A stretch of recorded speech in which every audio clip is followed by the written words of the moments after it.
In this last chapter, we will be facing the Gehpanzers. Now, it's basically the same fight as Jessie's debut event. When the HP falls below 90, 50 and 30%, the enemy's turns will move to the beginning of the turn order, and they will do occasional brave attacks and grant themselves buffs. Now for the force gauge. The force gauge charges up faster on your turns and force time loss for 4 turns. When it is more than 10%, melee and ranged brave damage is increased and magic brave damage is reduced, and the effects become more pronounced at 50% or more. More than 30%, your party's attack will be greatly lowered, and more than 70%, the Gehpanzer's speed will be raised.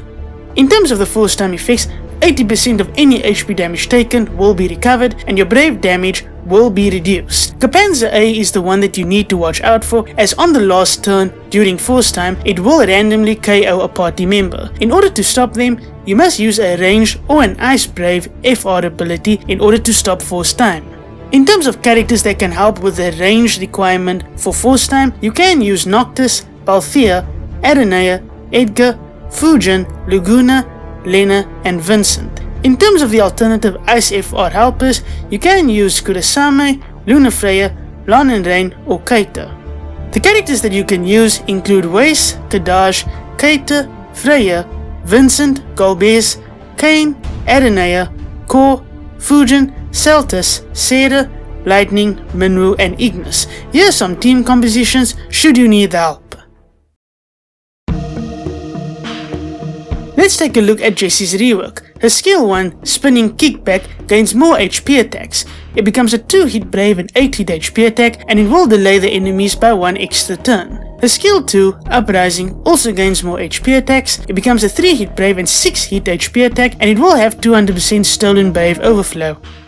Her EX ability, The Show Must Go On, also gains more HP attacks. It becomes a 3-hit brave and 7-hit HP attack. It reduces the EX recast gauge consumption by 100%, and it also has increased brave potency. Her LD ability, Surefire Drop, becomes a 3-hit brave and 7-hit HP attack. It moves her own turn to just after a selected ally, and the buff, I Never Miss, gets a small obtained brave overflow up, and it now lasts for 12 turns. Jessie's burst weapon is called Only 1 Star, and it grants the BT effect Curtain Call for 8 turns. It is a 10-hit group brave and group split 2-hit HP attack. The effects for the party are as follows: party brave damage up by 50%, party brave damage cap up by 50%, party HP damage up by 20%, and party max brave cap up by 30%. While the burst effect is up, Jessie also gets an overhead called Mounted Explosive Device. It stores a value for party brave damage dealt, and it also increases stored value capped by 500% of max brave cap.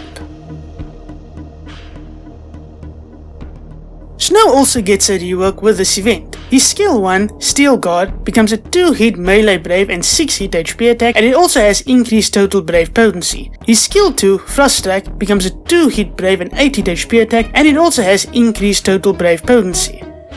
His EX ability, Sovereign Fist, becomes a 2-hit brave and 8-hit HP attack, and it also has increased total brave potency.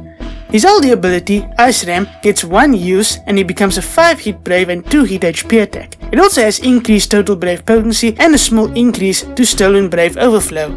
Retribution becomes a 5-hit brave and 2-hit HP attack. It also has increased brave potency, and there's a small increase to stolen brave overflow. Retribution Plus becomes a 2-hit brave and 9-hit HP attack, and it deals full damage. There's a small increase to stolen brave overflow, and it also has increased brave potency.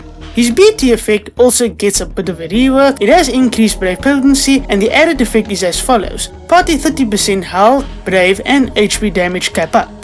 His FR ability is called Pyro Glacier, and his partner is Rubicante. The HP damage will go up by doing the following: 40% when a party member selects an ice ability, 20% while a party member has any leveled buff or special effect, and 20% when brave damage is reduced or absorbed by a buff at the end of the turn.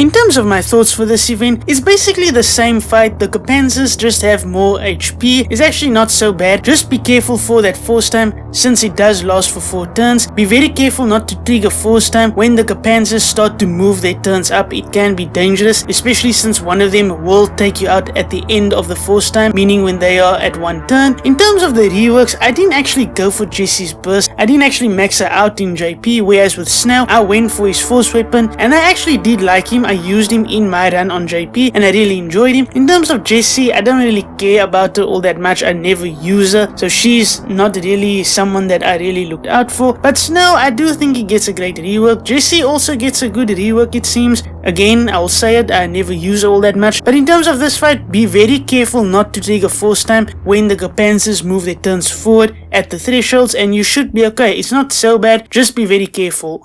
I hope that this guide has helped you. Be sure to subscribe to my channel if you want to see more content from me, or if you enjoyed the video, be sure to give it a like. But other than that, goodbye and good luck.